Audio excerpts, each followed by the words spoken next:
record dulu, baik.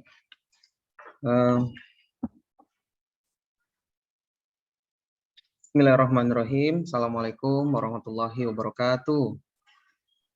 Waalaikumsalam warahmatullahi wabarakatuh. Selamat pagi, salam sejahtera untuk kita sekalian.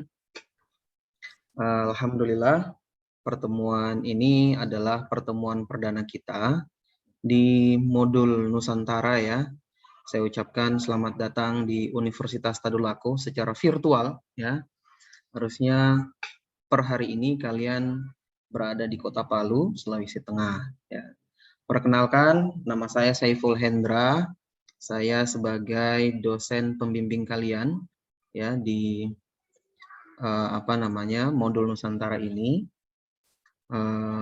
Saya dari Prodi Informatika, jurusan Teknologi Informasi, Fakultas Teknik Universitas Tadulako. Nah, mungkin kalian sudah masuk ya ke Sepada dan melihat ada dua dosen di situ. Yang kedua adalah Bapak Kadek Agus Dwi Wijaya, dan insya Allah nanti yang akan bertindak sebagai mentor mahasiswa atau pendamping kalian ada namanya Kak Gabriela Alvania Okta Nugrahini. Nah, tapi pada pertemuan perdana ini saya dulu yang akan menjelaskan sekilas tentang seperti apa modul Nusantara. Nah, kalian tergabung di kelompok 5. Harusnya ada sekitar 20 orang ya. Kalau tidak salah saya ada 20 orang. Namun ada beberapa yang saya perhatikan di di grup WhatsApp itu keluar ya, mengundurkan diri. Saya juga bingung kenapa keluar, padahal ini program luar biasa bagus ya. Kalau misalkan ini dilaksanakan luring, kalian akan dapatkan pengalaman yang luar biasa sebenarnya ya. Cuma karena kita pandemi, sedang PPKM di berbagai tempat, termasuk di Sulawesi Tengah, khususnya Kota Palu, maka sepertinya di awal-awal ini modul Nusantara kita akan laksanakan secara daring. Kalau misalkan ada perubahan, maka nanti kita akan sampaikan lagi terkait dengan pelaksanaan kegiatannya. Oke, syukur-syukur nanti bisa datang ke Sulawesi Tengah. Nah, karena ini pengenalan, saya nanti akan memutarkan beberapa video ya. Tapi sebelum itu saya mau kalian lihat dulu ini CV saya. Oke, tampil ya CV-nya? Belum ya? Oops.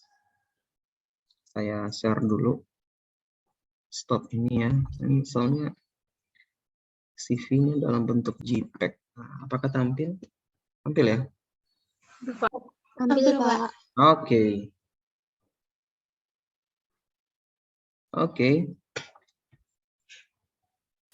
Oke, nama saya Saiful Hendra sudah tadi ya.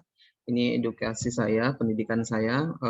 S1 saya di STIMIK Adiguna, Sulawesi Tengah ya, di Palu tahun 2011. Major saya S1 Teknik Informatika. Kemudian S2 saya itu di Magister Teknik Informatika Universitas Islam Indonesia, Yogyakarta. Ada yang dari Jogja di sini? Tidak ada ya? Oke, tidak ada yang menyaut, berarti tidak ada yang dari Jogja gitu ya. Nanti kita gantian ya, kalian akan perkenalan. Saya di 2019 mengambil program profesi insinyur. Ada beberapa mata kuliah yang saya ampu, yaitu pemrograman website, jaringan komputer, pemrograman paralel, digital forensik, dan Orkom ya. Ada beberapa proyek yang saya buat karena saya di bidang IT. Ini adalah proyek-proyek yang pernah saya buat. Kemudian ini ID research saya di Scholar, di Scopus, dan Sinta. Kemudian ini penelitian saya terkini ya istilahnya, current research saya. Ya, ini ada beberapa ya terkait dengan pneumonia atau COVID, kemudian pemodelan sistem untuk klasifikasi proyek, kemudian ada beberapa ya yang bisa kalian baca di sini. Kemudian saya juga sudah menerbitkan beberapa haki ya terkait sistem gitu. Ini ada beberapa ya, ada ITNC, kemudian Spectra, Promise, Sipenakmas, Mamscare, dan lain-lain. Oke, ini kontak saya, mungkin siapa tahu nanti butuh ya, email saya ada. Kalau kontak sudah mungkin ya, WhatsApp-nya sudah. Kemudian ini alamat saya, Jalan Ebony 3, nomor 10, Permas Tinggede, Sulawesi Tengah. Oke. Oh, saya tidak masukkan ini ya, tanggal lahir saya ya. Perlukah? Kira-kira perlu tempat tanggal lahir? adik-adik semua? Boleh, Pak. Boleh ya? Wah, kalau dari tampang seperti ini kira-kira umur belasan atau 20-an kira-kira ini? Ada yang bisa tebak? Silakan. Kira-kira umur saya sudah berapa? 40-an kah? 50-an? Atau berpuluh-puluh? Oke, saya lihat tadi di apa namanya Spada itu, bukan di Spada ya, di MBKM-nya kalau nggak salah. Itu ada asal universitasnya kalau nggak salah itu ya. Jadi saya lahirnya di Medan. Siapa orang Medan di sini? Saya, Pak. Medan ya. Tapi saya cuma numpang lahir di sana, Safirda ya. Jadi umur 2 tahun saya dibawa orang tua merantau. Orang tua saya asli Sumatera Barat. Nah, ada Sumatera Barat? Tuh, ada yang Sumatera Barat enggak? Ada Medan tadi ya. Di antara kan enggak ada yang Sumatera Barat ya. Oke. Ibu saya Saya, Sumatera. Pak. Oh, Sumatera Barat. Barat, Jumarlis. Padang. Masya Allah. Ya. Jadi Jumarlis ibu saya Sumatera Barat ya asli. Marganya bukan marga ya, suku ya. Kalau kita bilangnya suku, saya ibu suku Tanjung. Otomatis kalau di Sumatera Barat itu kan matriarki, marga atau sukunya turun dari ibu ya. Jadi saya Tanjung, kemudian orang tua laki-laki saya Caniago gitu ya. Saya kelahiran 87, berarti sekarang usia berapa itu ya? Ada yang bisa hitung nggak ya? Saya kadang lupa usia saya udah berapa. 87 itu berapa? Kalian paling umur 90-an ya atau 2000-an ya mungkin kalian ya? 2001, Pak. 2001. Wah, ini seumuran dengan ponakan saya semua ini ya. Saya 87. Ada yang sudah hitung berapa kalau 87 sekarang? 34, Pak. Berapa? 24? 24. Ya, 24, Pak. 24 ya? Alhamdulillah. 34 ya, tadi bilangnya 34 Pak. Ini karena jaringan kurang bagus, kadang saya suka kegeeran. Oke. Itu pengenalan saya tutup dulu. Kita lanjut ke sini lagi. Ini apakah di tampilan kalian saya sedang merekam ya? Oke, sudah. Oke, saya share lagi. Muncul lagi ya. Oke, saya F5.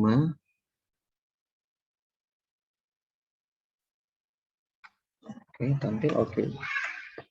Nah, saya ada sedikit prolog sebelum nanti kita, sebenarnya di kegiatan modul Nusantara ini tidak terlalu berpikir-pikir yang apa ya, berat begitu ya.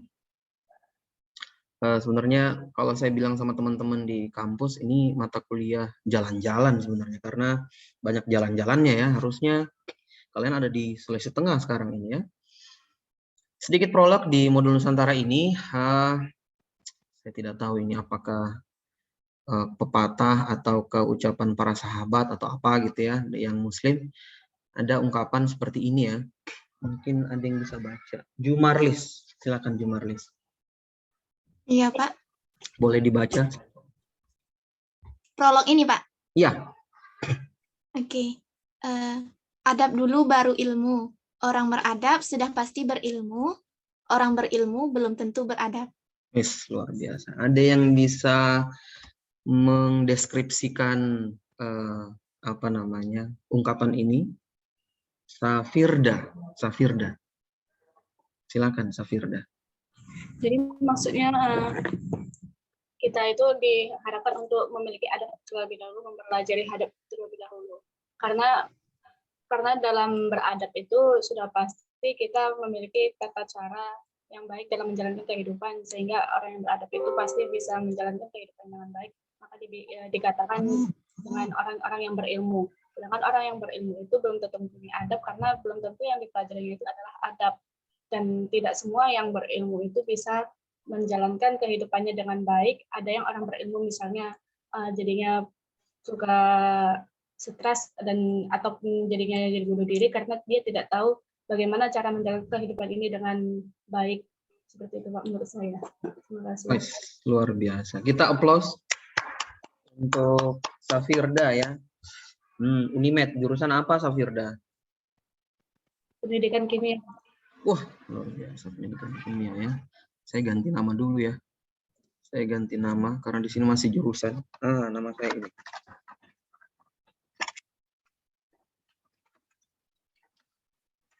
Oke.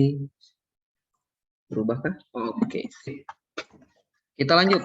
Nah, kita lanjut. Sekarang saya minta Muhammad Erik. Muhammad Erik, kok videonya tidak muncul ini ya? Pak. Pak dibaca Erik. Menuntut ilmu, pelajari adab dulu. Ya. Ilmu dan adab tidaklah dapat dipisahkan. Seorang penuntut ilmu harus beradab ketika menerima ilmu dari gurunya, beradab terhadap gurunya, beradab dengan teman-temannya, bahkan beradab terhadap buku yang dia pelajari. Ya, jadi sudah ada ungkapan tambahan memperjelas yang pertama. Sekarang saya coba elaborasi atau minta kalian memberikan sudut pandang lain, mungkin Melati Apri Aulia. Silakan Melati Apri Aulia. Apa pendapatnya Melati terkait ungkapan ini? Menuntut ilmu, pelajari adab dulu. Silakan Melati. Ilmu adab dulu, ilmu dan adab tidaklah dapat dipisahkan. Seorang penuntut ilmu harus beradab ketika menerima ilmu dari gurunya, beradab terhadap gurunya, beradab dengan teman-temannya, bahkan beradab terhadap buku yang dipelajari. Ya Pak, maksudnya tuh kalau kita mau menuntut ilmu tuh ya harus mempunyai adab dulu gitu kan. Kalau misalnya tidak ada adab, yang ada malah nggak ada masuk otak gitu kan Pak. Mungkin itu saja Pak. Oke, luar biasa. Kalau di yang Muslim ya, teman-teman yang Muslim, ini hubungannya dengan keberkahan ilmu, mungkin begitu ya. Jadi kalau misalkan kita belajar tapi tidak punya adab, biasanya ilmunya tidak berkah. Jadi kita harus adab dulu sebelum kita memiliki ilmu. Bagaimana kita beradab dengan guru atau dosen gitu ya, bagaimana kita bersikap. Kemudian bagaimana kita beradab dengan teman-teman, jangan terlalu banyak bersenda gurau sehingga biasanya kan ada ketersinggungan ya. Kemudian beradab dengan bahkan buku yang kita pelajari itu ada adabnya. Sama kalau kayak kita misalkan mau baca Al-Qur'an gitu ya, biasanya kan ada adab-adabnya gitu ya. Kita berwudu dulu, itu bagian daripada adab gitu ya, mensucikan diri dulu, kemudian baru kita membacanya gitu ya. Harusnya seperti itu. Oke. Good. Nah, ini ada ungkapan dari kayaknya salah satu syekh ya, saya lupa gitu ya. Kita bisa tanya ini ada yang melek-melek gitu ya. Astrid Rosalina. Nah, karena pagi-pagi. Kalau di area Sumatera ini masih jam 9 ya. Silakan Astrid dibaca prolognya. Aku lebih menghargai orang yang beradab daripada berilmu. Kalau hanya berilmu, iblis pun lebih tinggi ilmunya daripada manusia. Iya, kita minta pendapatnya Oktina Nugraheni. Silakan Oktina, bagaimana pendapat? Ya Pak, menurut saya itu kayak ya kembali lagi ya Kak yang di awal tadi ya Pak, yang orang berilmu pun belum tentu beradab. Jadi yang ilmunya tinggi, yang pendidikannya tinggi belum tentu bisa menghargai orang lain, belum tentu bisa menghargai apa kayak ya pendapat orang lain. Terus kayak gimana ya Pak? Belum tentu mereka tuh punya sopan santun kayak bingung Pak ya. Malah jadi bingung. Intinya itu pokoknya yang apa adab itu lebih penting Pak, kayak mereka memiliki sopan santun, mereka memiliki attitude yang baik gitu daripada orang yang berilmu tapi mereka nggak memiliki adab gitu. Jadi lebih dihormati gitu Pak, yang beradab itu lebih disegani daripada orang yang berilmu tapi tidak memiliki adab gitu Pak menurut saya. Oke, terima kasih. Sorry ya, tadi bilangnya Melati, harusnya Oktina Nugraheni ya. Oktina. Ya. Terima kasih Oktina. Ya, kalau saya tidak bisa dipisahkan ya, memang tidak cukup hanya sekedar beradab, jadi harus berilmu. Tapi kalau disuruh pilih mana yang lebih didahulukan, maka kita harus mendahulukan yang namanya adab. Oke, kenapa? Karena kalau hanya berilmu, iblis pun lebih tinggi ilmunya daripada manusia gitu ya. Cuma karena yang muslim ini ya, karena yang pernah dengar gitu ya, karena iblis itu nggak mau diperintahkan untuk sujud dengan manusia, maka dia menentang gitu ya, nggak ada adab sama Tuhan ya, kemudian ya diusir dari surga, padahal ilmunya atau dari sisi zatnya dia lebih tinggi ya, jadi dia lebih merasa lebih hebat lah dibanding manusia. Nah ini jadi contoh-contoh sebenarnya ya. Oke, ini kontrak kuliah kita, mungkin bisa di screenshot ya, sekarang kan zamannya tidak menulis ya, di screenshot aja nih, masukkan ke dalam apa namanya WA begitu ya, atau dicatat juga boleh sih sebenarnya, tapi kan lama jadinya. Yang pertama, attitude, adab, sikap. Saya kasih poin 25% dalam perkuliahan kita. Gitu ya. Jadi teman-teman itu sebenarnya bukan hanya di mata kuliah saya ya, tapi harusnya bisa diimplementasikan di mata kuliah lain atau kehidupan sehari-hari. Bagaimana kalian bersikap dengan orang tua, bagaimana bersikap dengan teman, itu penting. Tapi kalau di mata kuliah ini berarti ya bersikapnya dengan dosen, mentor, atau dengan teman-teman yang sesama gitu ya di daerah lain. Oke, ini jadi ciri khas kita sebenarnya untuk orang-orang timur ya, bahwa adab itu is number one, adab nomor 1. Yang kedua adalah kehadiran ya. Jadi ini penting. Ini saya anggap kehadiran pertama. Nanti saya coba untuk mengakses Spada ya. Ini kita jadikan pertemuan perdana. Nanti di Spada saya buatkan. Kayaknya sudah saya buatkan deh, tapi saya mau cek lagi apakah tanggalnya benar. Nanti absensinya di Spada ya. Sebelum saya lanjut, saya mau tanya dulu. Ada yang belum bisa akses Spada? Sudah ya? Sudah semua ya? Apakah di Spada kalian muncul mata kuliah modul Nusantara di mana saya sebagai dosennya? Muncul ya? Muncul, Pak. Alhamdulillah, bagus. Muncul, Pak. Kemudian ada UTS ya. Nanti kita lihat UTS-nya seperti apa. Ini enggak seperti yang mata kuliah pada umumnya sebenarnya, tapi UTS-nya mungkin berkaitan dengan kegiatan-kegiatan yang akan kita lakukan selama kurang lebih 1 semester ini. Jadi kurang lebih kita ada 25 kegiatan gitu ya. Kemudian ada tugas ya, nanti setiap kali pertemuan ini biasa ada tugas gitu ya. Kemudian yang terakhir adalah UAS. UAS ini saya anggap kontribusi sosial terakhir gitu ya dari kalian. Ini sebenarnya dibiayai juga ya. Kemarin kami mengajukan pembiayaan. Untuk kontribusi sosial kita, kalau saya kemarin kalau nggak salah ya di Spada itu saya meminta untuk menanam pohon gitu ya.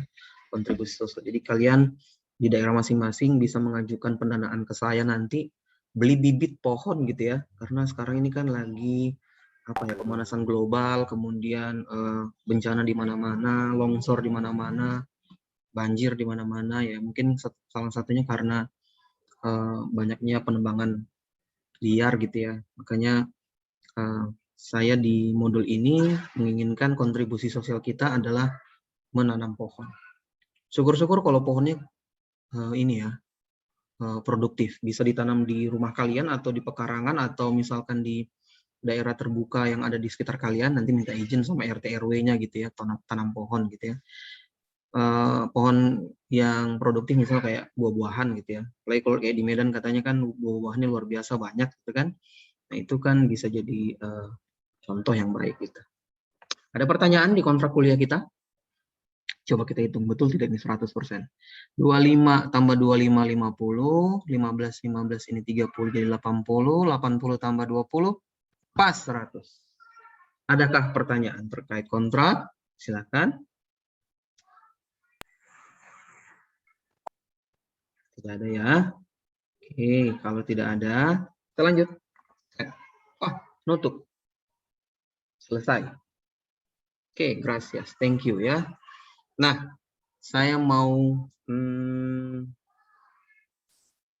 minta kalian nonton video. Ya, sebentar. Saya tutup dulu. Oke.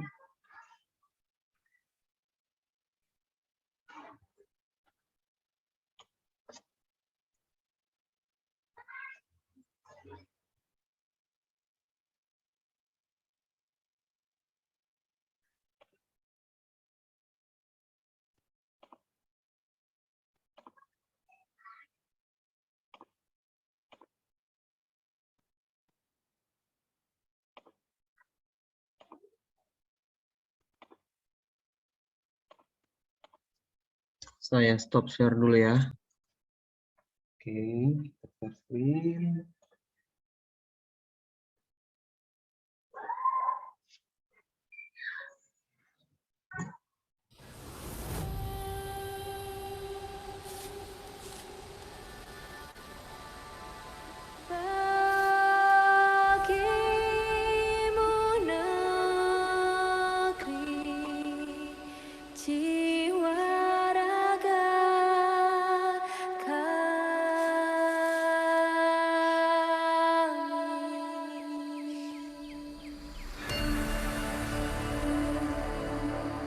Indonesia is the most beautiful land in the universe.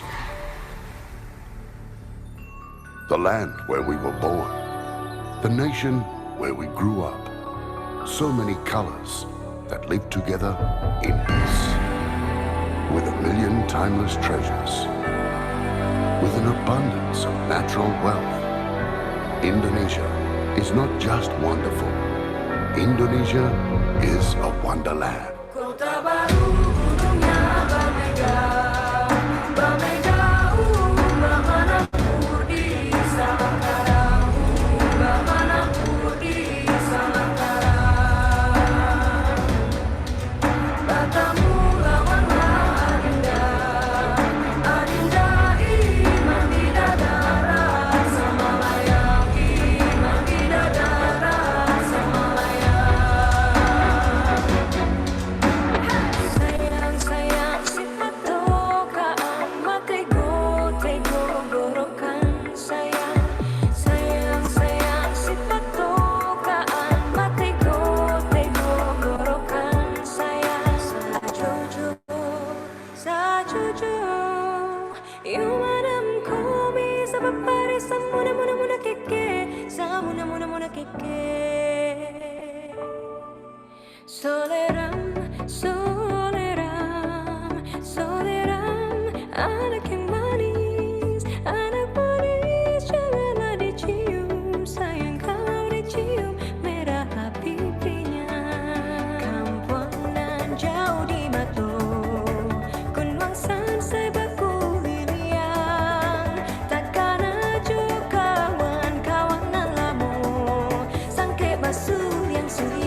dengan ini menyatakan kemerdekaan Indonesia.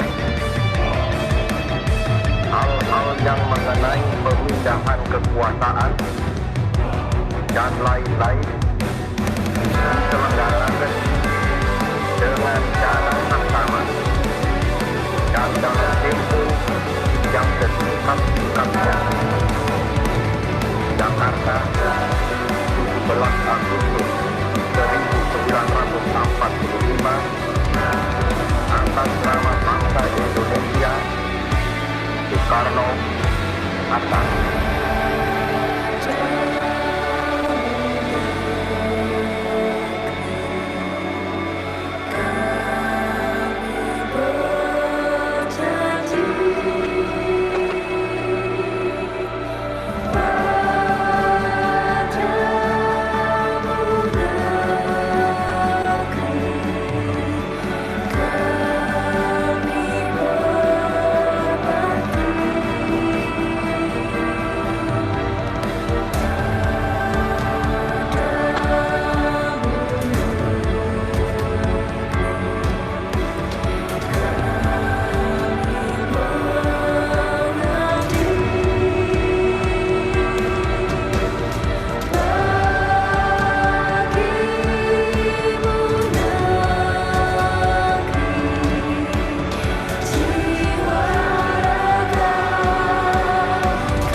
Oke.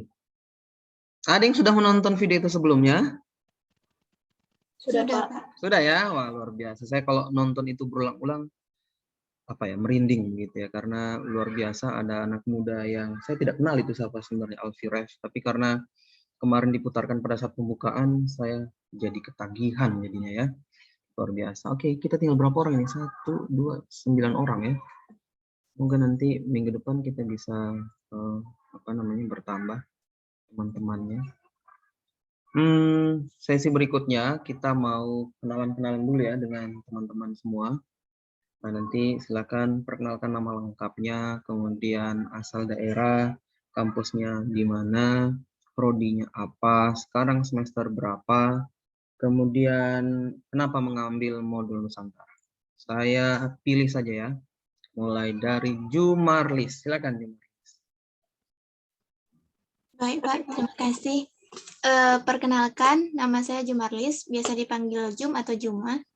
Saya asalnya sebenarnya dari Jambi, ibu bapak orang Jambi, tapi berkuliah di Padang, di Universitas Negeri Padang. Jurusan saya fisika, prodi pendidikan fisika. Saya semester 5. Dan alasan saya memilih modul Nusantara, karena mengikuti program pertukaran mahasiswa Merdeka, Pak. Jadi diharuskan memilih modul Nusantara. Sekian, Pak. Terima kasih, Jumarlis. Pada saat memilih, sebelum saya lanjut ke yang lain, ada penempatan tidak? Atau memang milih tapi nanti di random gitu ya? Saya tidak tahu bagaimana teknisnya. Iya, Pak. Milih tapi di random. Oh, Milihnya random. tuh milih pulau cuman, Pak.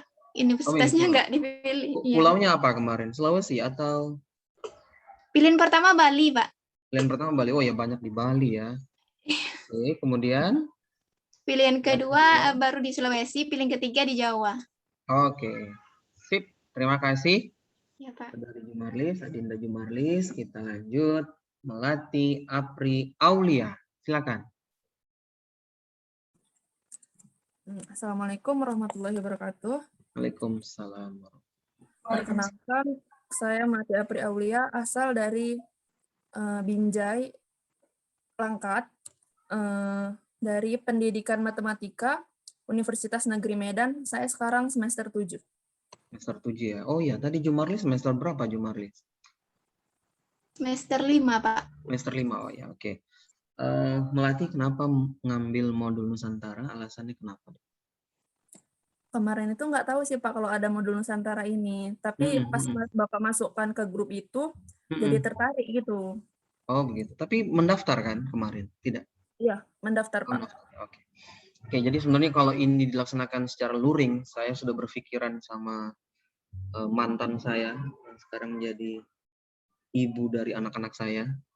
Itu kita keliling-keliling gitu ya. Saya bilang sama istri, ini kayaknya bagus program kita keliling-keliling, tapi karena pandemi ya kita harus bersabar ya, mudah-mudahan di pertengahan bisa terrealisasi. Karena syaratnya itu dari kementerian di daerah menerima sudah keluar izin terkait penerimaan dari luar, kemudian di daerah kalian diizinkan oleh orang tua dan ini ya, dan pemerintah setempat gitu ya, dan semuanya di cover ya, biayanya semuanya di cover, pulang pergi, kemudian jalan-jalannya, makannya, segala macam di cover. Bahkan kalian didampingi sama satu mahasiswa mentor namanya itu tadi ya, kalau di kelompok 5 ini Gabriela gitu ya.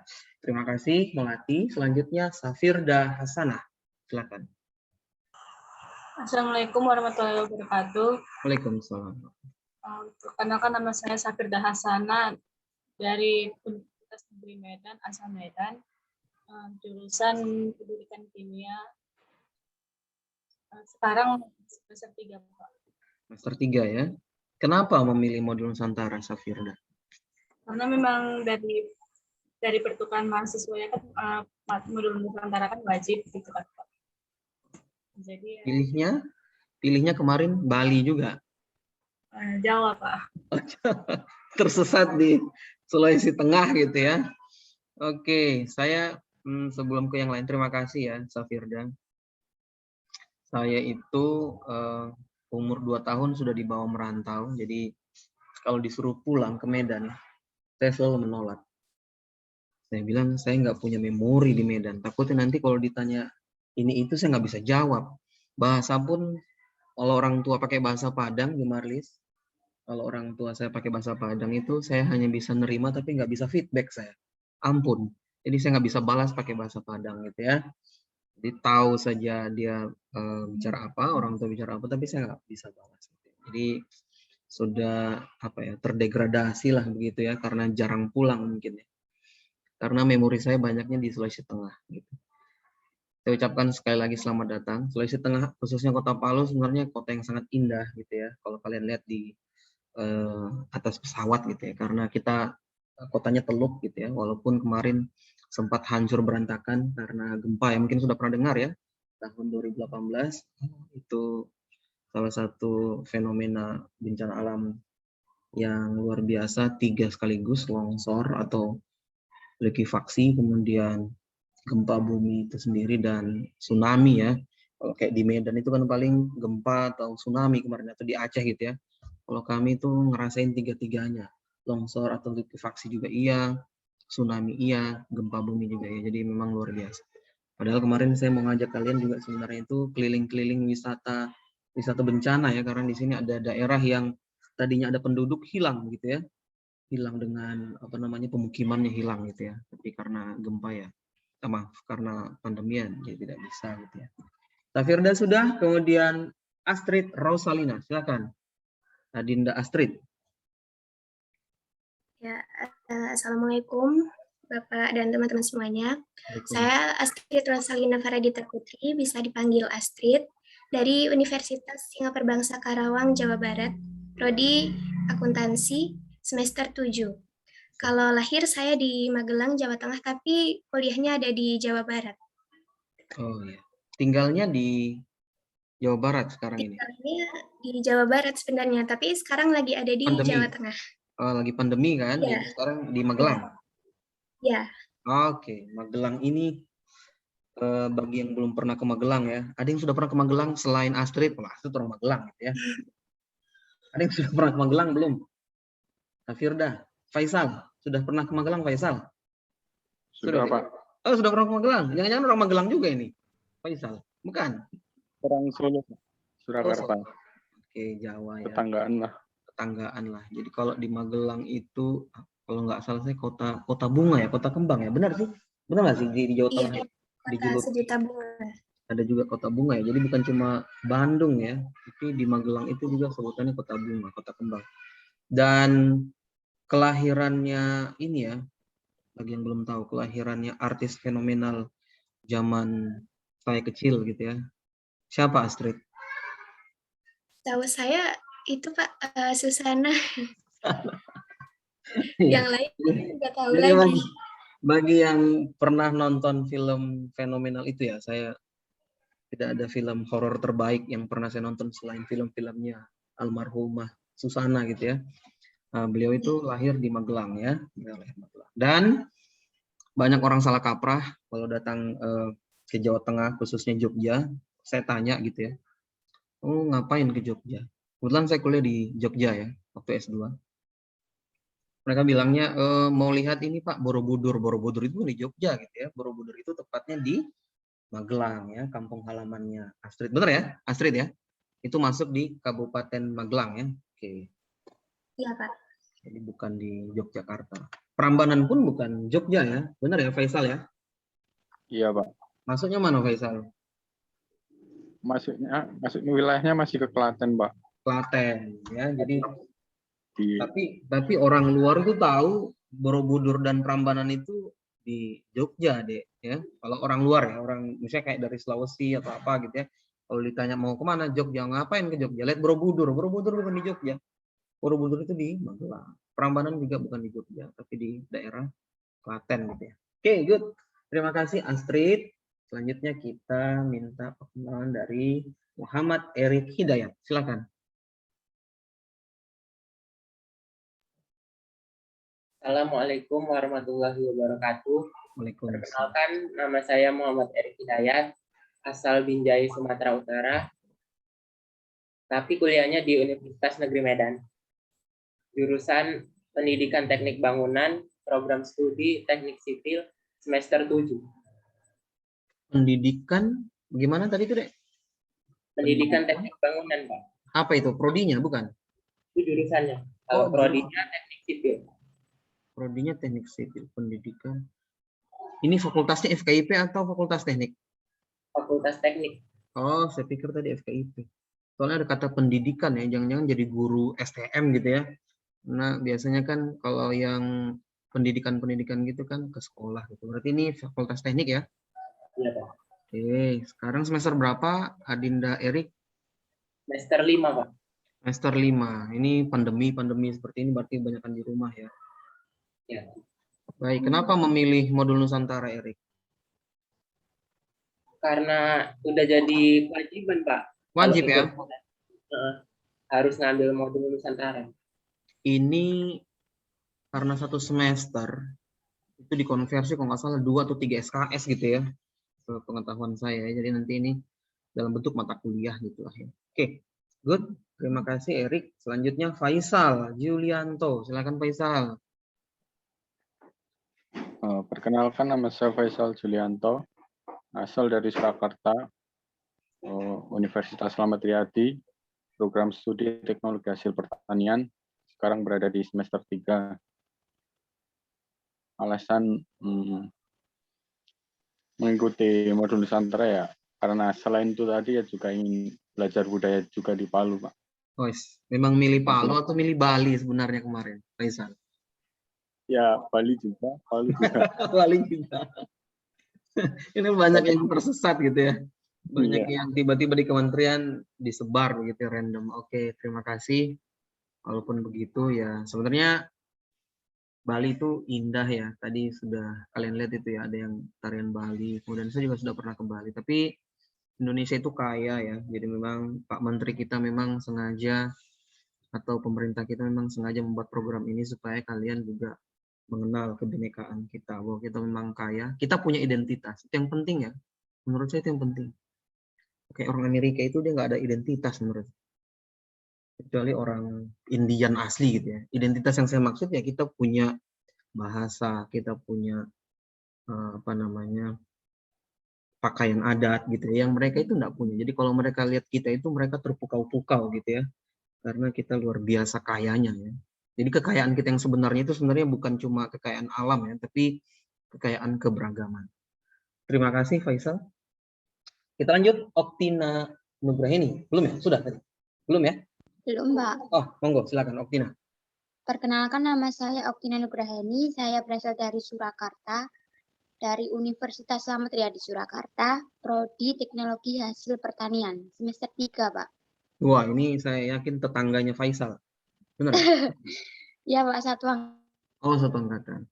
Tapi bukan tetangga, Angkatan, ya? bukan tetangga ya di Surakarta ya? Bukan, Pak. Bukan. Alasan saya memilih modul Nusantara ya karena wajib, Pak. Wajib. 2 SKS yang diundang itu kan 2 SKS. wajib Nusantara. Terus ya karena ingin lintas budaya aja. Oke. Terima kasih. Sih, Pak, sebenarnya.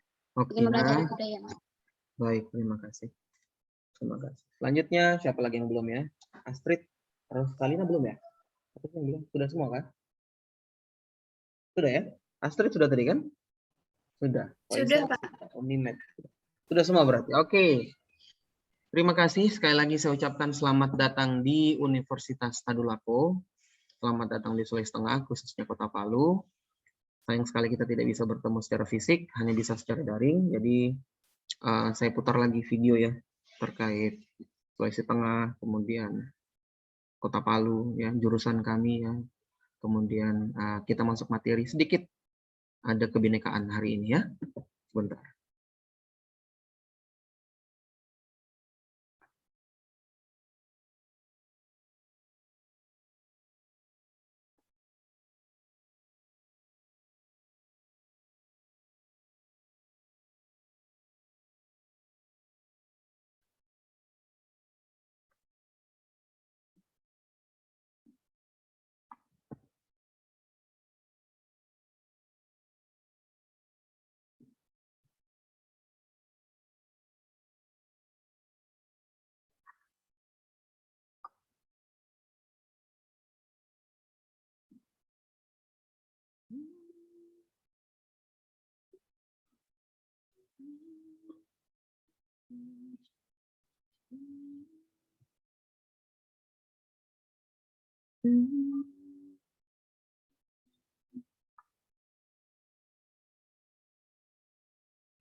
Oke, itu tadi adalah gong perdamaian. Saya share screen dulu ya.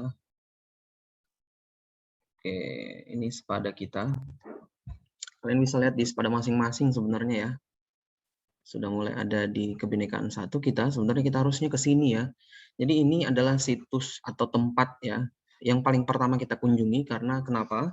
Saya memilih tempat ini karena tempat ini adalah yang paling dekat dengan kampus kita ya. Jadi teman-teman sekalian, jadi di gong perdamaian ini jaraknya kurang lebih 1 kilometer aja dari kampus kita ya, dekat sekali. Ya, saya bacakan sedikit ya. Ini satu kelurahan bahkan Tugu Perdamaian atau Gong Perdamaiannya. Sebentar, saya nantikan.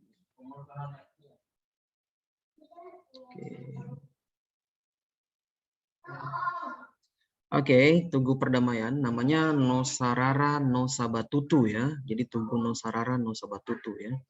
Adalah tugu yang terletak di kawasan perbukitan Kelurahan Tondo. Jadi ini dekat dengan kampus kita. Kampus kita di Kelurahan Tondo juga ya. Kecamatan Mantiklore, dibangun rentan waktu 98 tahun sampai tahun 2000.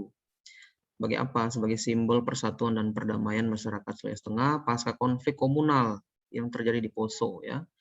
Ada yang pernah dengar konflik di Poso? Nah, ayo, ada yang pernah dengar nggak konflik di Poso? Ayo. Hayo. Tidak pernah dengar ya? Tidak pernah. Melati, tidak pernah dengar? Tidak pernah. Apa ini? Geleng-geleng saja ya kalau memang tidak pernah. Erik, pernah dengar nggak ada konflik di Poso? Ada? Pernah dengar? Pernah? Pernah ya? Pernah. Safirda, pernah dengar atau belum pernah dengar? Pernah, Pak. Pernah. Oke, good. Astrid? Pernah dengar ada konflik di Poso? Oke. Apakah pernah dengar ada konflik di Poso dulu? Pernah? Tidak pernah? Kalau tidak pernah, geleng-geleng aja. Kalau pernah ya, angguk-angguk begitu ya. Kalau memang setengah mati jaringan. Faisal, pernah dengar Faisal ada konflik yang pernah terjadi di Poso? Belum pernah, Pak. Belum pernah. Oke, good. Optina, pernah dengar ada konflik yang pernah terjadi di Poso? Belum pernah, Pak. Ya, belum pernah. Oke, good. Oke, jadi saya ceritakan sedikit. Sekitar tahun 98 ya sampai tahun 2000 itu ada konflik ya yang terjadi di Kabupaten Poso, Provinsi Sulawesi Tengah. Konfliknya ini horizontal ya. Dulu terkait apa ya, sesama anak bangsa tapi dipisahkan dengan perbedaan agama gitu ya. Jadi ada konflik horizontal seperti itu. Tapi setelah kami telusuri bukan hanya itu pemicunya, lebih ke kecemburuan dan ada provokasi ya, provokator sehingga mengerucut jadi SARA gitu ya. Nah, ini kita doakan semoga tidak terjadi lagi di Sulawesi Tengah khususnya atau di daerah lain yang ada di Indonesia ya. Jadi monumen ini bangunannya 800 meter persegi, Tugu Perdamaian berdiri kokoh di atas monumen. Nosarara Nosabatutu berasal dari bahasa Kaili yang berarti kita bersaudara, kita bersatu ya. Jadi kita bersaudara, kita bersatu. Semboyan ini merupakan pemersatu keberagaman masyarakat Sulawesi Tengah. Jadi perlu kalian ketahui, nah di Sulawesi Tengah itu bagi yang Padang gitu ya, ada orang Padang di sini. Kita juga punya rumah gadang, ada IKMST.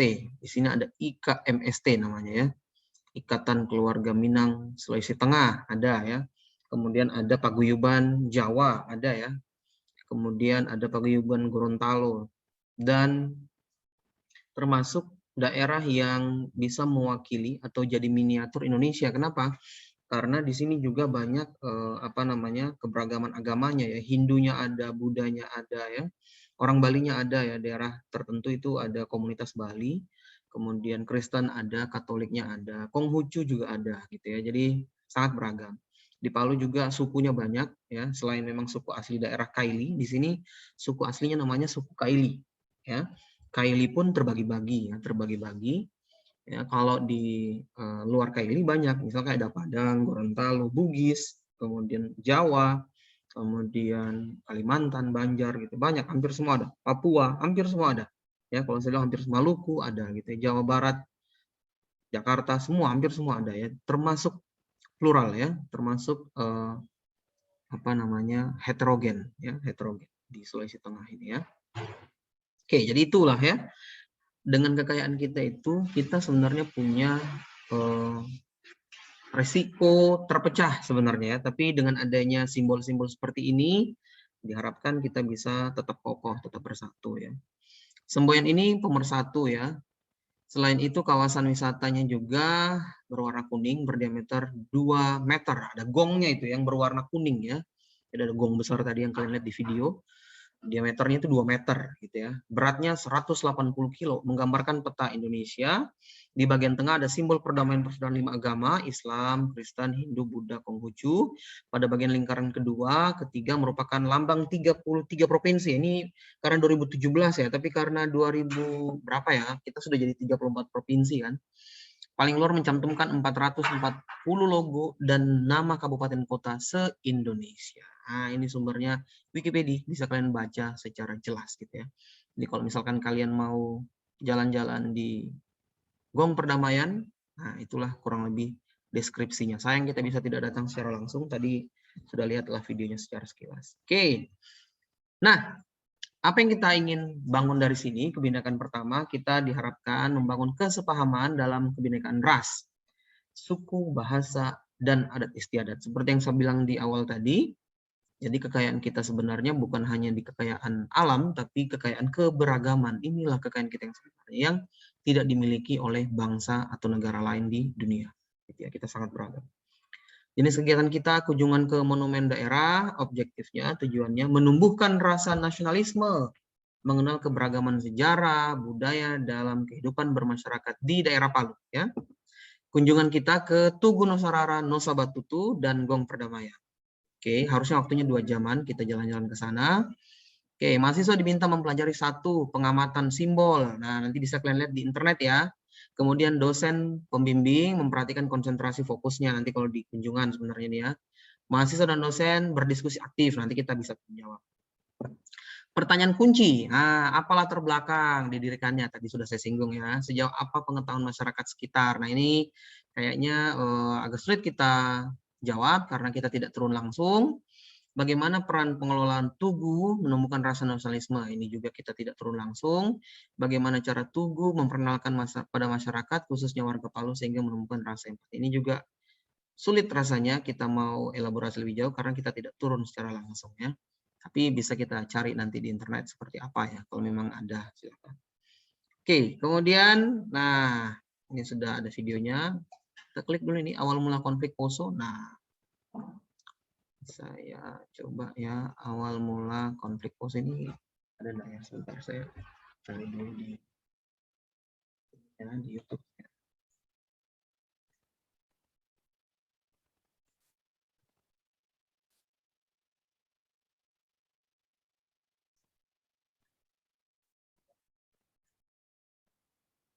Oke, ada. Saya stop share dulu.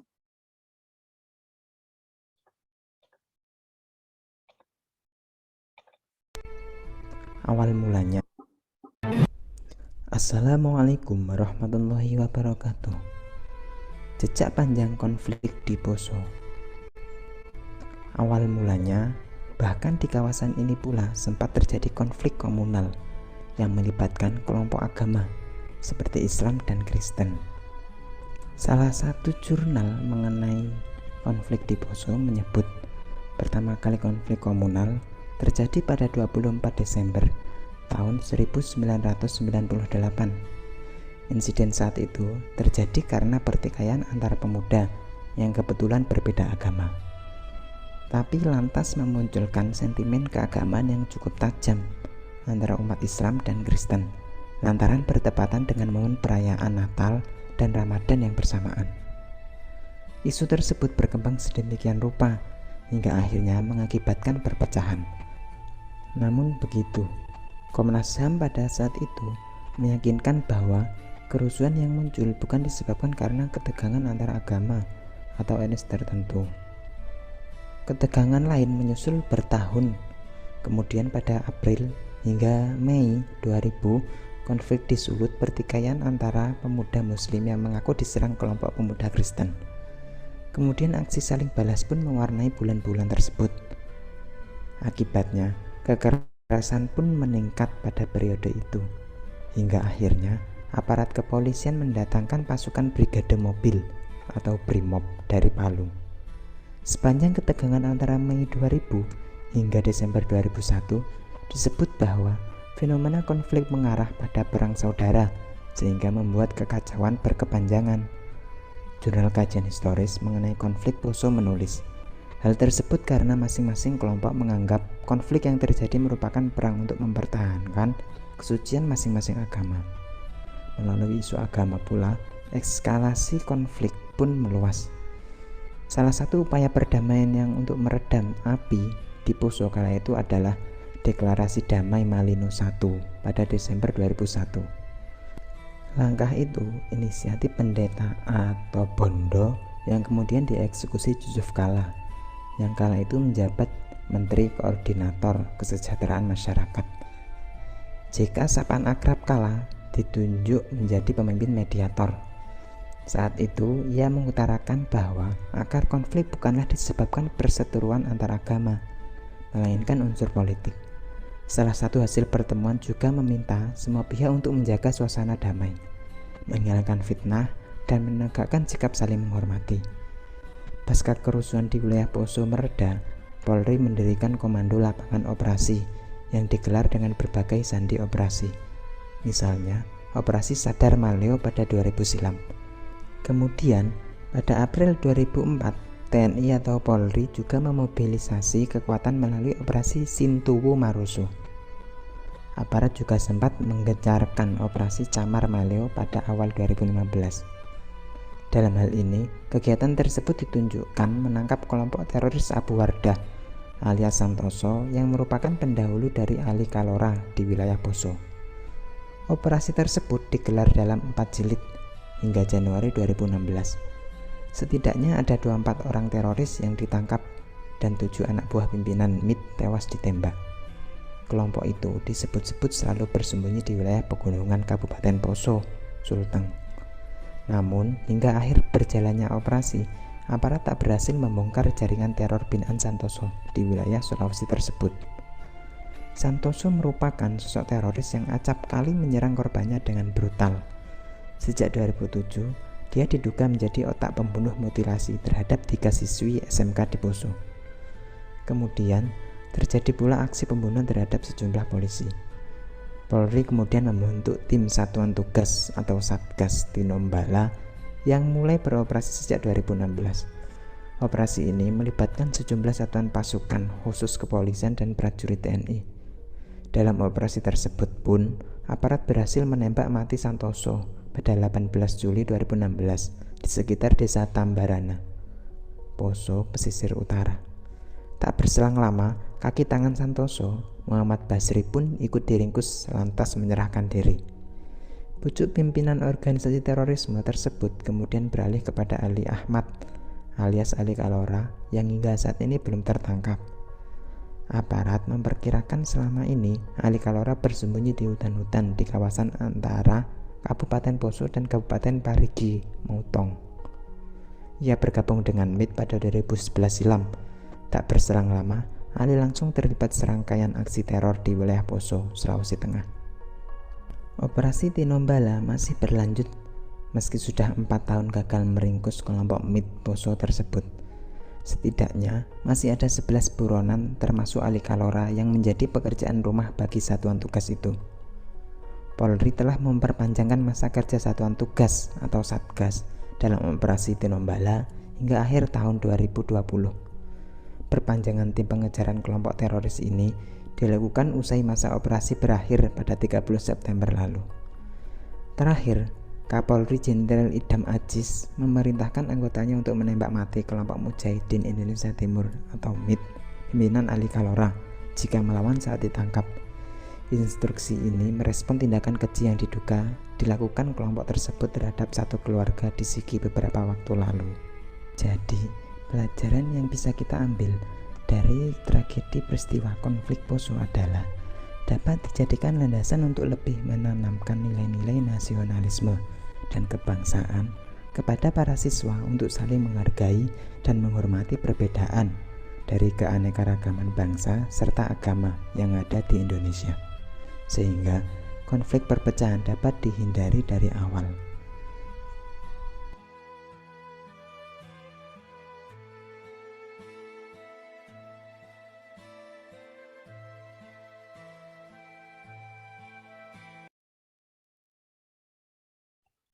Oke. Nah, itu tadi sekilas tentang konflik Poso ya, yang memakan banyak korban, yang sampai sekarang juga sebenarnya masih lumayan ini ya, berkelanjutan sebenarnya, karena ada sebagian kelompok orang yang membuat teror di daerah Poso, sehingga negara dalam hal ini kepolisian sampai saat ini juga membuat operasi seperti itu ya. Baik, kita kembali ke Spada. Oke. Nah, sudah ada awal mula konflik Poso, bom perdamaian juga ada. Nah, sekarang teman-teman sekalian, apakah bisa membuka Spadanya sekarang atau bagaimana? Bisa enggak saat ini buka Spadanya? Saya mau cek apakah kalian bisa melihat presensi di situ ya. Ada presensi. Ada?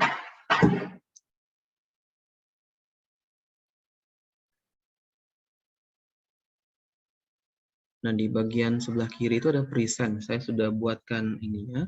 Tapi kalian diminta untuk menjawab pertanyaan dulu ya. Nah, karena 2 dan 3, sebentar, pertanyaannya 5 ya. 2 ini, 3, oke.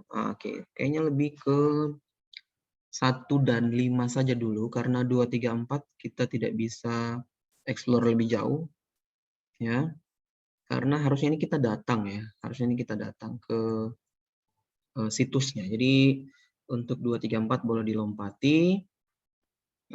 Kemudian yang mungkin bisa kalian jawab adalah 1 dan 5 ya, 1 dan 5. Oke. Tapi sebelum itu saya mau tanya dulu, apakah presensinya sudah bisa diakses?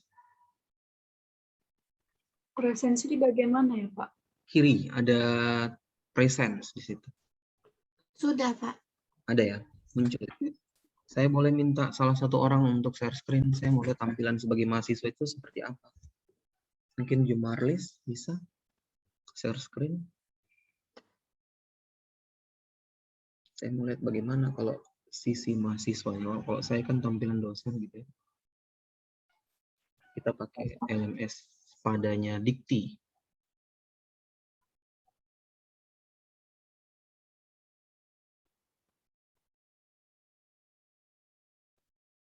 Saya bukanya di HP, Pak. Tapi bentar dulu, saya pindahin ke... Handphone ya? Iya. Oke, sorry. Mungkin selain Jumarlis ada yang pakai laptop? Ada yang pakai laptop enggak selain Jumarlis? Bisa presensi. Oh, ini Erik ya. Silakan Erik. Saya mau lihat tampilannya bagaimana sih kalau mahasiswa. Oke, present. Modul Nusantara, Erik. Coba open. Oke. Di situ ada pertemuan hari ini ya. Nah, coba diklik itu, Erik. Sebentar, saya minimize dulu. Absen, coba, Dek. Diklik absen, bisa? Itu yang ada gambar. Oh, statusnya. Oke, karena saya milihnya jenis absennya ini adalah assignment. Coba assignment. Jadi nanti mengerjakan tugas baru kita dianggap hadir. Coba pilih assignment itu, Dek, yang sebelah kiri. Ada menu assignment. Yang mana, Pak? Sebelah kiri. Assignment. Assignment. Nah, ada kan? Oke, kita lihat muncul tidak. Nah, open, Dek. Open. Ya. Oke, nah jadi nah, oke. Tugas. Okay, you can answer this question Saya sebentar. 11 baru bisa diisi, Pak. Ditutup itu ya, Iya. 11 bulan 9 sebentar. Oke, untung kita lihat ini ya sebentar. Saya setting dulu. Assignmentnya itu kita rubah. Jadi harusnya bisa dijawab mulai hari ini ya sampai minggu depan ya gitu. Ini contoh saja ya. Assignmentnya itu edit assignment. Assignment startnya itu adalah tanggal 4 hari ini. Berakhir di tanggal 10 lah. Mulai dari jam 8. Update. Oke. Coba di F5. Siapa namanya tadi? Erik.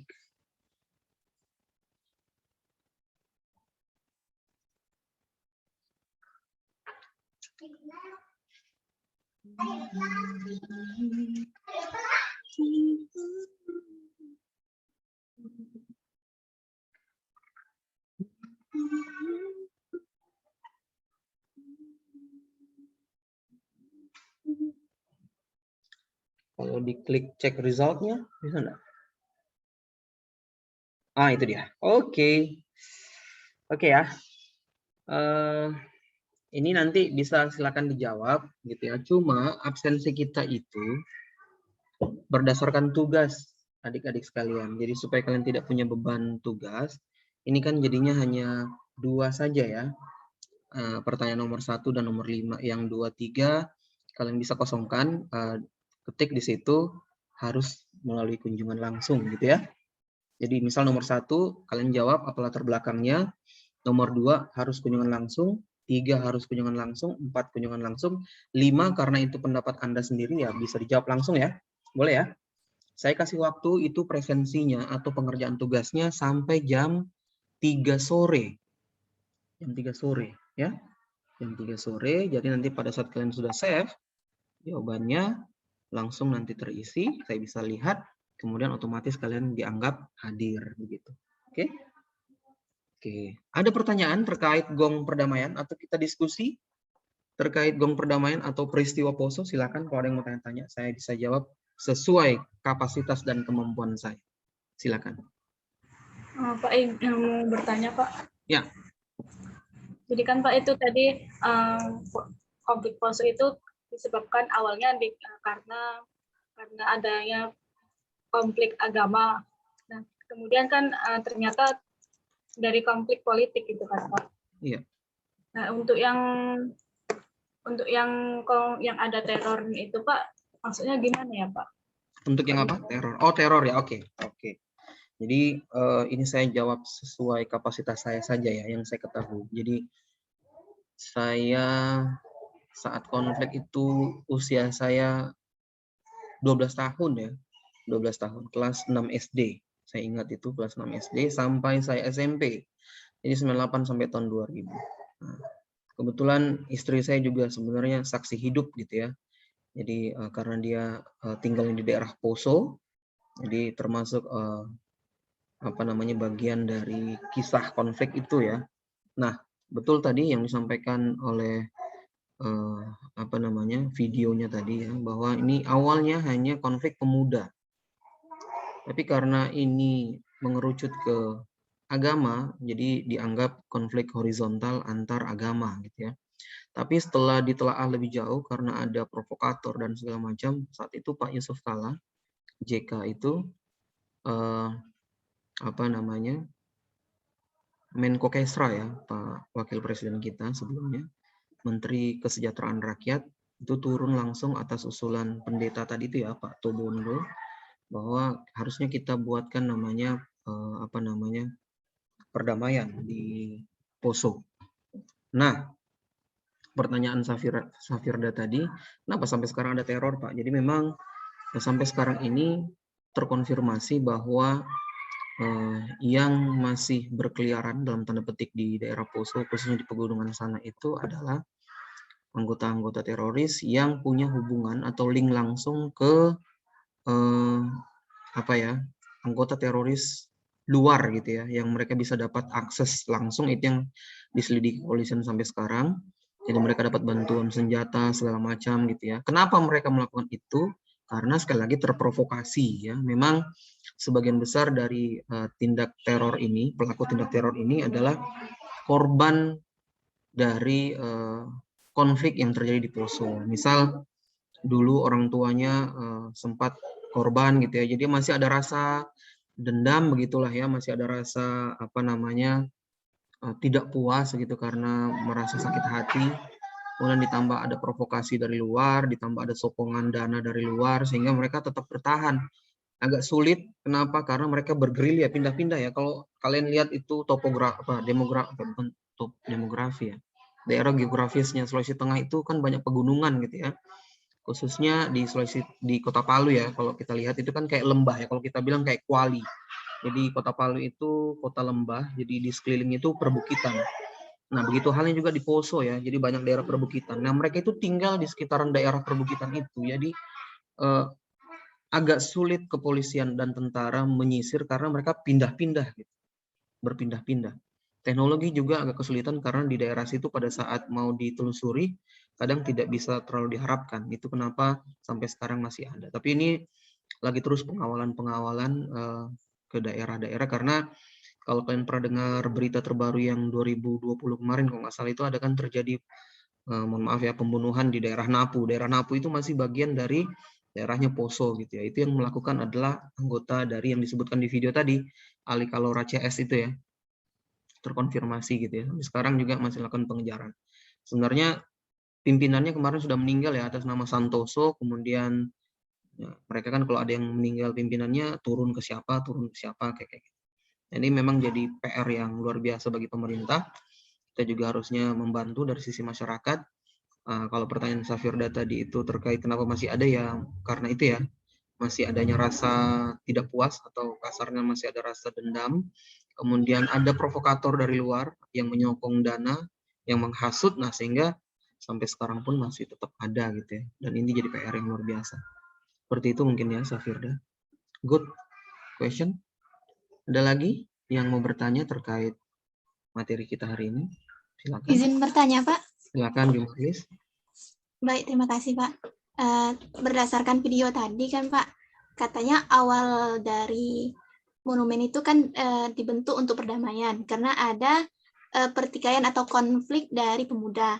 Nah, awalnya konflik pemuda terus mengerucut menjadi konflik antar agama. Nah, itu ada faktor pendukung atau ada kontribusi yang menyokong atau provokator lah ibaratkan, Pak. Nah, provokator itu apa tujuannya, Pak? Apa tujuannya agar dia tuh memecah belah gitu, Pak? Apakah dia mau mengambil Kota Palu, menguasai Kota Palu, atau bagaimana, Pak? Terima kasih, Pak. Terima kasih ya, Jumarlis. Ini yang diharapkan apa ya, Mas Menteri ya. Jadi pemuda Pancasila, program modul Nusantara ini harus kritis, harus bertanya seperti ini ya. Terima kasih sekali lagi Safirda, kemudian Jumarlis gitu ya. Saya yakin waktu ini terjadi kalian belum pada lahir ya, karena 2000-an kan, 2001 ada tadi 2002 gitu ya. Makanya wajar kalau saya tanya, tidak tahu Pak ada konflik Poso ya, wajar karena memang saya waktu itu saja SMP lah ya, SD SMP. Istri saya masih kelas 4 SD. Istri saya itu harus jalan kaki 2 hari 2 malam. Jadi dari daerah tinggalnya harus mengitari hutan karena jadi di tempatnya itu jadi kaum minoritas, karena di daerah tinggalnya itu lebih mayoritas Kristiani dibanding yang Muslim gitu ya. Nah, jadi terjadilah kasarnya pembantaian begitulah ya di daerah Muslim yang minoritas, sehingga mereka harus lari. Nah, sebagian besar yang keluarga yang ditinggalkan karena pembantaian tersebut masih menyimpan rasa tidak puas tadi, Jumarlis ya gitu ya. Kemudian dihasut. Nah, dihasut. Tapi ujung-ujungnya setelah kami menelaah gitu ya, orang-orang menilai sebenarnya bukan masalah keagamannya. Karena kenapa? Di kampung istri saya, khususnya nanti ada kita lihat sesi di daerah Lorelindu ya. Karena di Sulawesi Tengah ini ada juga situs megalit, situs zaman purbakala, yang juga di daerah Poso itu ya, tempat istri saya lahir, daerah Badak namanya. Itu antara Kristiani dan Islam itu sangat erat ya. sangat hidup berdampingan. Bahkan saya tahun 2017 sayangnya, 2017 atau 2018 masalah, sebelum gempa besar, saya, orang tua saya, istri saya pulang kampung ke daerah Poso sana, daerah Badak tepatnya. Kalian bayangkan malam Lebaran, malam Idul Fitri gitu ya, itu terjadi takbir keliling ya, biasalah kan kalau dulu ya, takbir sebelum ada PPKM Corona gitu ya, takbir keliling. Kalian tahu siapa yang menggagasnya? Yang menggagasnya teman-teman dari non Muslim, panitianya. Jadi mereka, bahkan mohon maaf ini ya, bahkan mereka juga ikut keliling takbir gitu. Saya sampai kaget gitu ya. Nah paginya di kampung istri saya itu sekecamatan, ada 2 kecamatan di situ ya, hanya ada 1 masjid besar gitu ya, enggak juga besar ya, 1 masjid kecil lah, tidak besar, hanya ada 1 masjid. Saya pikir semalaman itu saya keliling takbiran itu akan penuh ini, masjidnya. Pada saat sholat Idul Fitri, nah itu cuma 3 saf, berarti memang di sana Muslimnya sangat sedikit, dan memang hanya keluarga istri saya saja beberapa. Berarti yang semalam itu ikut keliling takbir itu mayoritas teman-teman dari yang non-Muslim malah, dan mereka panitianya. Jadi yang menggagas itu mereka. Jadi mereka memperingati 20 tahun terjadinya konflik. Jadi 2018, karena kan terjadi konflik di awal 98 ya. Jadi baru ada lagi itu tahun 2018 kemarin. Nah itu kami sangat tergugah gitu ya. Jadi memang betul ada sebagian orang, saya tidak tahu ya apakah itu dari dalam atau dari luar ya, yang tidak menginginkan Jumarlis kita hidup damai ya. Tujuannya apa? Tujuannya banyak ya, politik boleh, ekonomi bisa gitu ya, supaya bisa jadi sumber daya alam kita dikuasai gitu ya, kemudian kita jadi chaos begitu kan, sehingga banyak itu harta benda yang ditinggalkan, banyak bisnis yang ditinggalkan begitu saja karena ada konflik seperti itu. Kalau ditanya ada ya ada deh, cuma saya tidak bisa menyebutkan nama atau apa gitu ya, tapi nanti silakan teman-teman membaca gitu ya, ada seperti itu. Orang-orang di luar sana itu sangat dalam tanda petik iri sama Indonesia, karena kok bisa kita yang sangat berwarna ini, sangat yang berbeda-beda ini hidup berdampingan ya. Mohon maaf ini ya, saya kasih contoh saja ya, mohon maaf ini ya, walaupun kita Muslim di Timur Tengah saja yang agama sama gitu ya, yang sukunya bisa sama, tapi coba lihat keadaan di sana itu terpecah-pecah gitu ya, terpecah-pecah. Ya, saya yakin mereka tidak mau pecah, tapi pasti ada faktor dari luar gitu ya, tapi mereka terhasut gitu ya. Nah ini yang harus kita jaga sebenarnya. Bagaimana keberagaman kita ini supaya tetap terjaga, dan kalau misalnya ada faktor dari luar kita tidak terpengaruh. Kalau kita terpengaruh berarti tujuan mereka tercapai, Jumarlis, teman-teman sekalian. Jadi mereka memang maunya kita kacau gitu ya, supaya kita bisa dikuasai dan seterusnya. Kemudian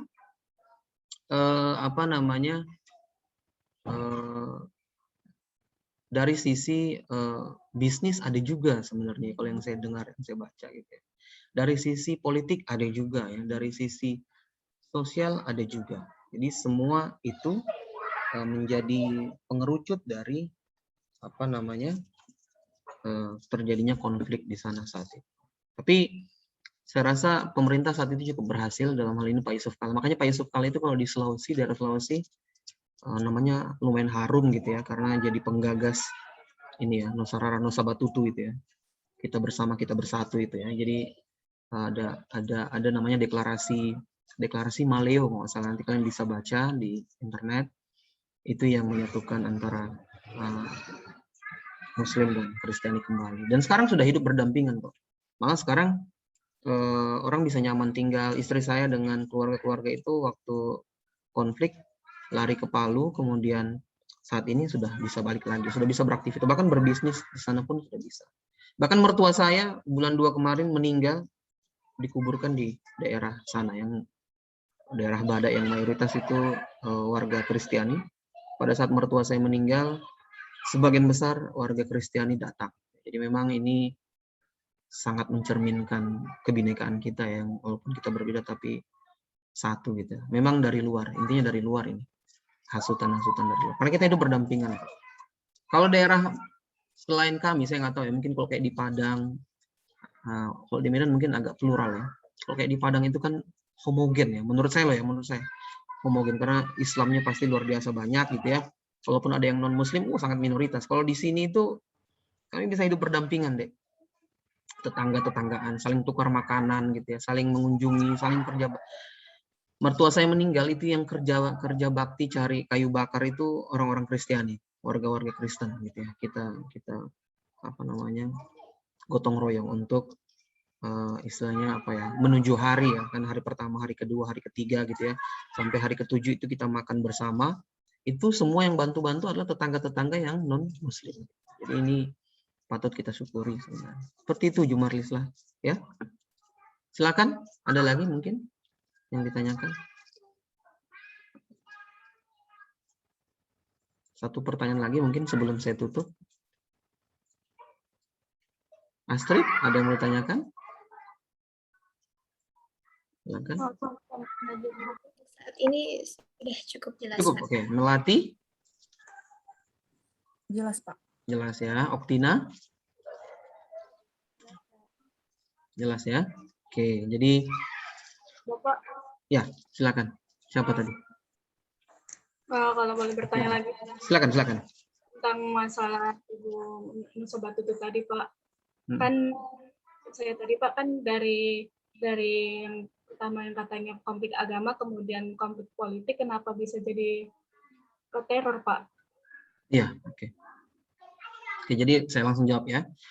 Jadi seperti yang saya bilang tadi, Safirda, orang-orang yang merasa tidak puas akibat pembantaian saat itu masih menyimpan rasa ketidakpuasan, sehingga dia dihasut dari luar, disuplai juga dari luar gitu ya, terpancing, kemudian buat teror ya. Yang disasar itu lucunya sekarang yang disasar bukan hanya warga non Muslim, tapi sekarang yang Muslim pun juga, mohon maaf ya, itu jadi sasaran gitu. Kepolisian juga jadi sasaran. Kalau kalian sering dengar di berita ada bom yang didapat di Poso atau ada pembantai apa ya? Saya kok jadi ngeri-ngeri juga bahasnya sebenarnya ya. Jadi tapi kalian sudah dewasa sudah harus tahu gitu ya bahwa itu yang terjadi di bagian Indonesia, khususnya di Sulawesi Tengah. Jadi karena hasutan, karena masih ada rasa tidak puas. Nah dulu mungkin dia lihat, mohon maafin ya, keluarganya juga dibantai saat itu, paham ya maksud saya. Jadi ada menyimpan rasa dendam gitu ya. Dia tidak terima bahwa dulu keluarganya yang dia cintai juga dulu dibantai begitu, dibunuh gitu ya, dibunuh. Kemudian dia menyimpan rasa dendam itu gitu ya. Dan itu disuplai masalahnya dari luar ya, dari luar. Karena kebetulan ipar saya, kakak dari istri saya itu brimob. Dia banyak cerita, ngobrol ke saya. Itu yang dari luar, disuplai dari luar, dana disuplai dari luar, persenjataan disuplai dari luar gitu ya. Bahkan mereka sempat operasi mau menjebak gitu ya, antara yang mengirimkan logistik dengan yang menerima. Itu sempat terjadi kontak senjata gitu ya. Pada saat itu mereka turun. Mereka kan sukanya di gunung gitu ya, di perbukitan.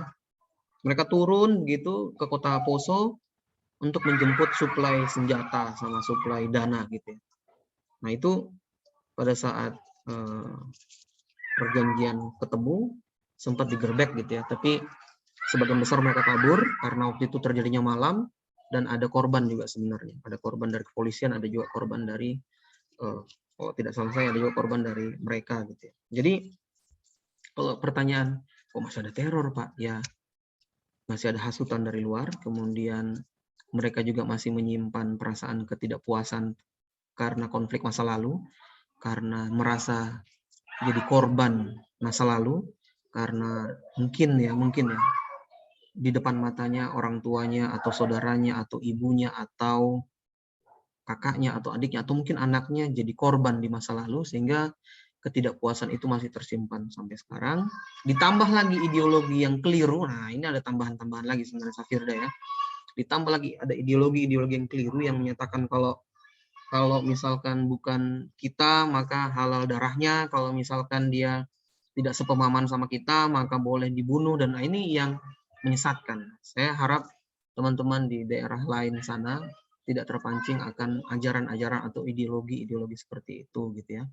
Karena dalam Islam kan membunuh satu orang saja sama dengan membunuh umat manusia gitu ya.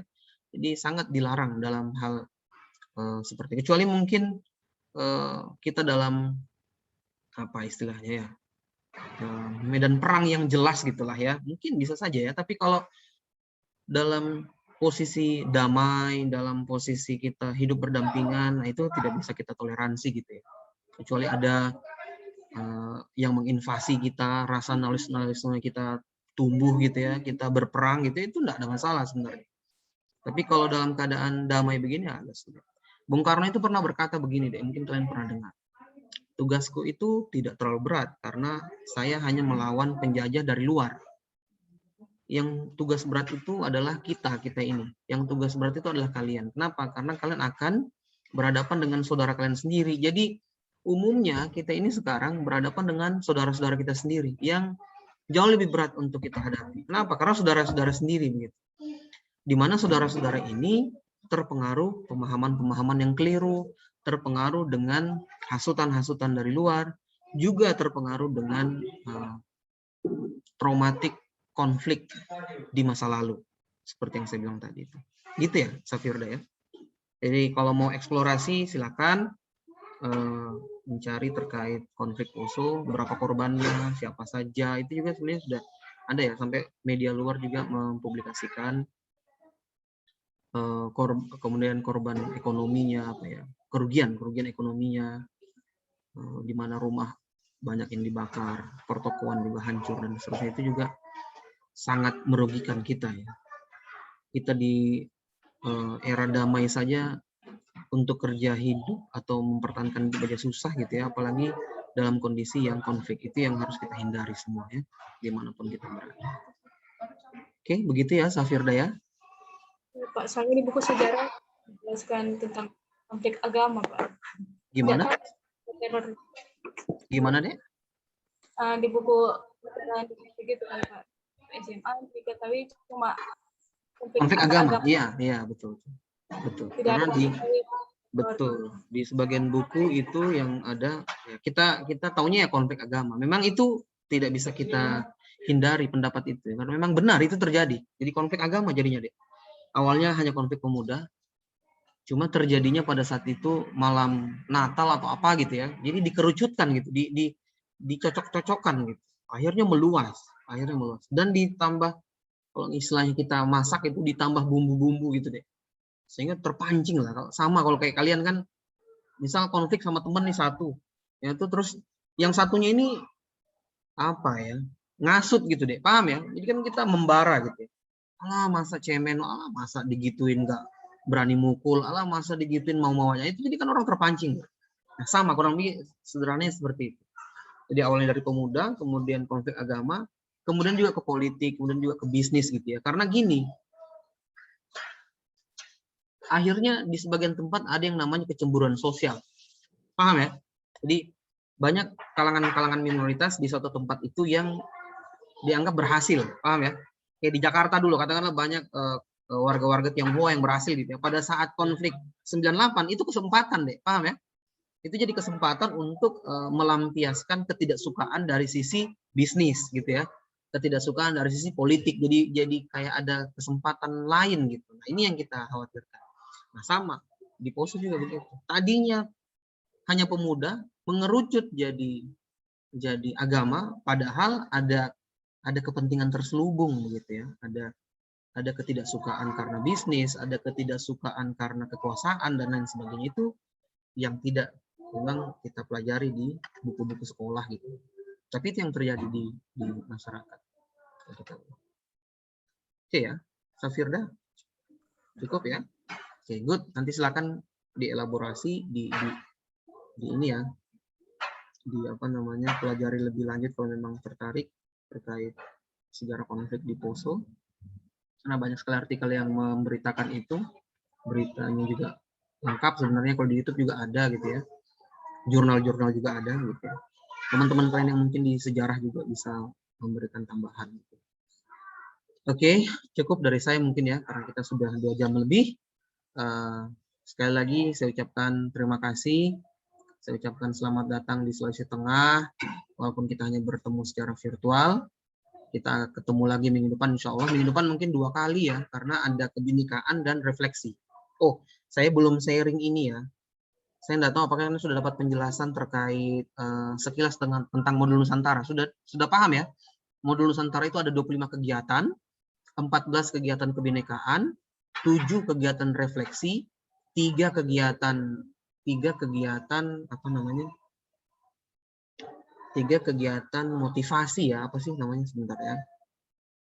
Saya share screen dulu biar enak. Nah, ini dia.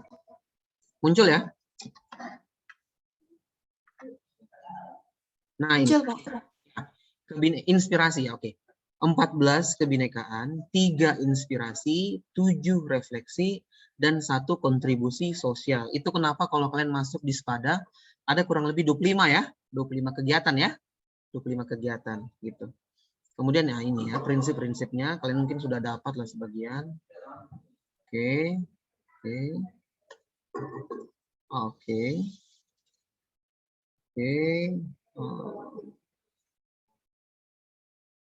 Oh, ini dia. Oke.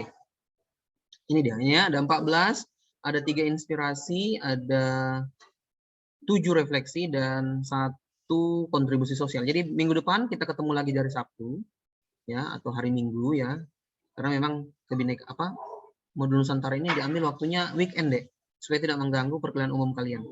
Jadi nanti sekalian kita kebinekaan, sekaligus nanti refleksi. Ini jadwalnya ya, sekaligus kita refleksi mungkin di hari Minggunya misalnya, atau di hari Sabtunya juga setelah kebinekaan selesai. Kemudian nanti di minggu keempat atau di minggu kedua, oh ini harusnya September ya, harusnya kan di Agustus ya, tapi kita awal September.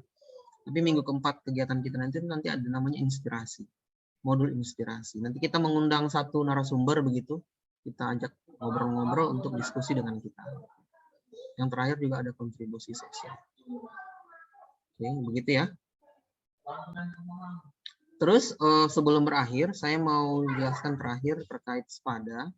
Karena hari ini kita sudah selesai untuk kebinekaan pertama, maka kalian diminta untuk mengisi ini deh, logbook. Nah, sudah diajar ya kemarin logbook? Sudah ya? Nah, ini. Silakan isi logbook ini ya di kalian. Kalau Jumarlis ada ya logbooknya ya, di sebelah kiri itu ya, nanti dilihat ya.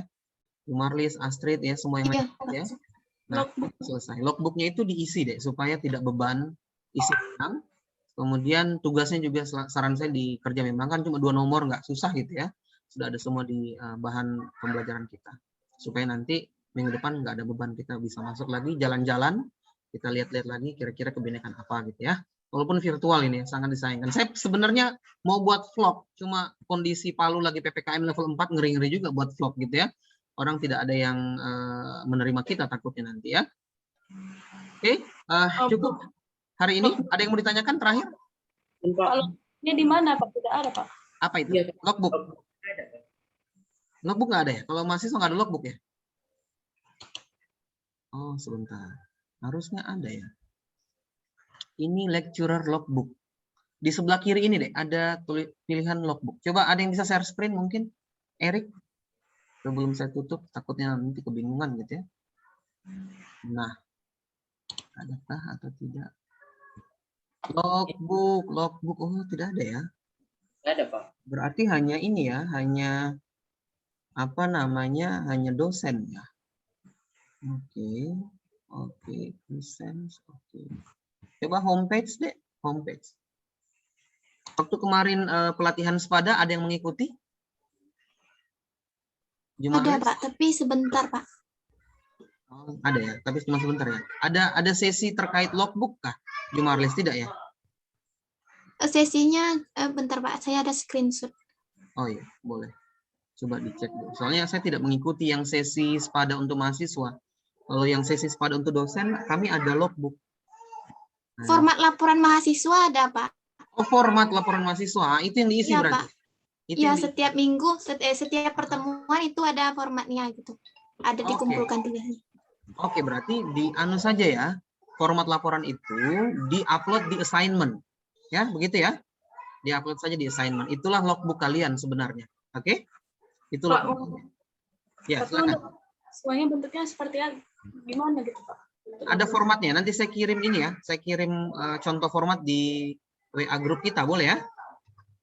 Ada format. Bentar, saya lihatkan dulu kaliannya. Untuk assignment kita Pak ada 2 yang mengisi laporan itu sama assignment yang di Spada yang Bapak kasih tadi Pak. Ya, betul, betul. Jadi ada exams-nya, exam. Benar, ada exam-nya. Kalau exam kayaknya belum ada deh ini. Oke, jadi hanya assignment saja. Kemudian di assignment itulah nanti kalian upload saja itu ininya ya. Apa namanya? Laporannya. Laporannya saya screen. Format laporan gitu ya.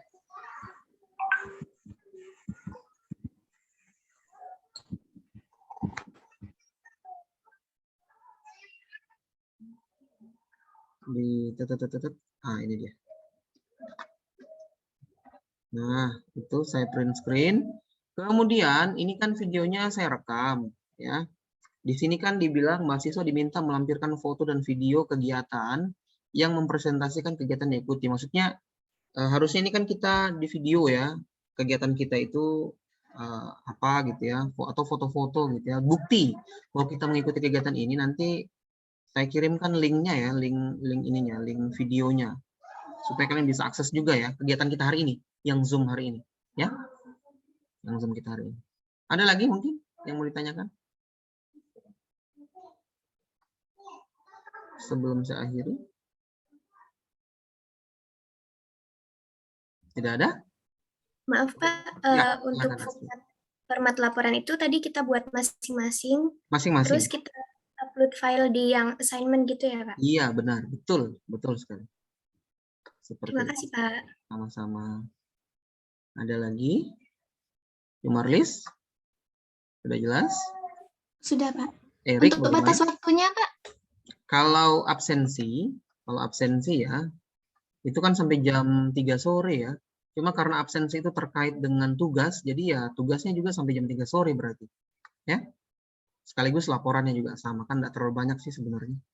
Ya, deskripsi singkat ya. Tantangan atau tindak lanjut, pesan-pesan, lampiran ya gitu ya. Saya kasih waktu sampai jam 3 gitu ya. Nanti kalian lihat di spadanya. Erik, ada kesulitan? Ada masalah? Tidak ada ya? Aman ya? Oke. Street oke, Safirda oke, Rosdiana Mari. Silakan, ada yang mau ditanyakan? Izin Pak, sebelumnya saya mohon maaf Pak, saya kan baru bergabung, soalnya saya baru dapat informasi Pak, dan saya juga baru bergabung Pak. Kalau boleh Pak, apa saya boleh meminta Bapak agar mengulang lagi Pak, soalnya saya baru bergabung Pak, mohon maaf Pak, soalnya mengulang materinya? Iya, mengulangi yang Bapak bicarakan tadi, soalnya saya cuma mendengar mengenai saya kirim ini aja ya, kirim link video ya. Karena kalau kita ulangi sudah 2 jam yang lalu, repot juga nanti saya. Gitu ya. Saya kirim linknya, nanti silakan Rosdiana menonton kembali ya. Begitu ya. Karena ini baik, alhamdulillah kita rekam gitu ya. Iya Pak. Oke, silakan. Melati ada kendala? Aman ya? Aman ya? Oke. Faisal ada kendala? Oktina? Bagaimana? Bagas, nah ini baru masuk juga kayaknya ya, Bagas.